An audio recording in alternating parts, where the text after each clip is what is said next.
Salah satu peristiwa penting dalam sejarah dunia, Perang Salib Pertama adalah serangkaian operasi militer yang dilakukan oleh kaum Kristen Eropa untuk merebut kembali tanah suci Yerusalem dari tangan kaum Muslim pada abad ke-11. Apa yang menyebabkan perang ini? Siapa saja tokoh-tokoh utamanya? Bagaimana jalan peperangan dan akhirnya? Penasaran? Mari simak video ini sampai akhir. Setidaknya, ada 9 perang salib yang tercatat dalam sejarah, yang dimulai dari tahun 1095 sampai dengan tahun 1291, dengan rentan peperangan sekitar 2-6 tahun. Sebelum perang salib ini dimulai pada tahun 1071 sampai dengan tahun 1074, sudah terjadi peperangan yang memperebutkan Yerusalem antara Kekaisaran Seljuk di bawah kepemimpinan Atsis bin Uwak melawan Kekaisaran Fatimiyah, sebuah kekhalifahan Syiah Ismaili yang berpusat di Mesir. Penaklukan ini terjadi dalam konteks konflik perebutan kekuasaan atas Yerusalem oleh beberapa bangsa Arab. Dengan penaklukan Yerusalem oleh Turki Seljuk dan juga direbut kembali oleh Fatimiyah menjadi salah satu faktor pemicu perang salib, di mana bangsa Eropa yang mayoritas memeluk agama Kristen berhadapan dengan orang-orang Islam dari Asia Barat, termasuk Turki dan bangsa-bangsa Arab. Sehingga pada tahun 1095 Paus Urbanus II menyerukan perang suci dalam sidang konsili Clermont. Ia mengimbau hadirin untuk angkat senjata membantu Kaisar Romawi Timur melawan orang Turki Seljuk, yang telah merebut sebagian besar Anatolia dan mengancam Konstantinopel. Selain itu, ia juga mengajak mereka untuk melakukan ziarah bersenjata ke Yerusalem, yang merupakan tempat suci bagi umat Kristen, Yahudi, dan Muslim. Imbauan Paus Urbanus II ditanggapi dengan penuh semangat oleh seluruh lapisan masyarakat Eropa Barat, yang menganggap perang ini sebagai jalan menuju pengampunan dosa dan keselamatan jiwa. Dalam persiapan selama kurang lebih setahun, yakni tahun 1096, sekitar 100.000 orang pejuang salib berangkat menuju Timur Tengah. Pasukan ini terbagi menjadi 4 kelompok utama, di mana kelompok pertama dipimpin oleh Peter Sang Pertapa, seorang biarawan yang menggerakkan rakyat jelata untuk berperang.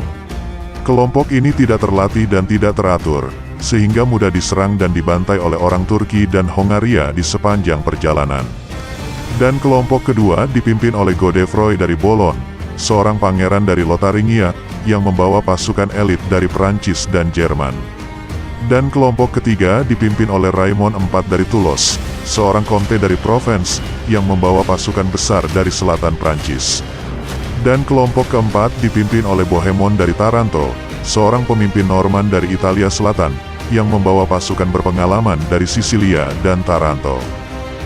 Dengan perjalanan yang cukup panjang, akhirnya, ketiga kelompok terakhir ini berhasil mencapai Konstantinopel pada tahun 1097, dan bersumpah setia kepada Kaisar Alexios I Komnenos, yang meminta mereka untuk mengembalikan wilayah-wilayah Bizantium yang direbut oleh Turki. Mereka kemudian menyeberangi Selat Bosporus dan memasuki Anatolia, di mana mereka menghadapi pasukan Turki Seljuk yang dipimpin oleh Sultan Kilij Arslan I. Dalam pertempuran Dorilaeum, pejuang salib berhasil mengalahkan Turki dan membuka jalan menuju Suriah. Di sana, mereka mendapat bantuan dari orang Armenia, yang merupakan sekutu Bizantium dan musuh Turki. Mereka juga mendapat dukungan dari orang-orang Genoa, yang mengirim armada laut untuk membantu mereka. Pejuang salib kemudian mengepung dan merebut kota-kota penting di Suriah, seperti Antiochia, Edessa, dan Tripoli, yang kemudian menjadi negara-negara tentara salib. Mereka juga menghadapi perlawanan dari orang-orang Muslim, yang dipimpin oleh para penguasa lokal seperti Ridwan dari Aleppo, Dukak dari Damaskus, dan Kerboga dari Mosul. Namun, pejuang salib berhasil mengatasi kesulitan dan perselisihan internal, dan terus melanjutkan perjalanan mereka ke Yerusalem, yang saat itu dikuasai oleh Kekhalifahan Fatimiyah dari Mesir, kekhalifahan yang merebut kota yang sebelumnya dikuasai oleh Turki Seljuk.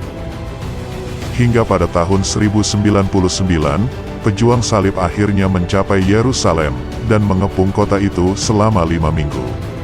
Mereka menghadapi perlawanan sengit dari para penduduk Muslim dan Yahudi, yang dipimpin oleh Iftikhar al-Daulah, gubernur Fatimiyah.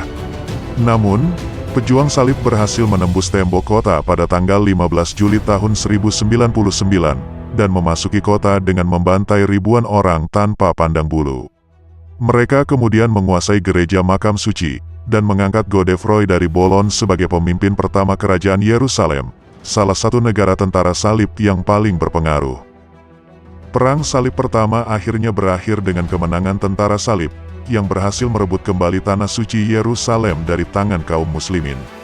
Perang ini juga membawa dampak besar bagi sejarah dunia, baik di barat maupun di timur. Bagi barat, Perang Salib Pertama adalah bagian penting dari evolusi Eropa Barat abad pertengahan, yang membuka hubungan dagang, budaya, dan ilmu pengetahuan dengan dunia timur.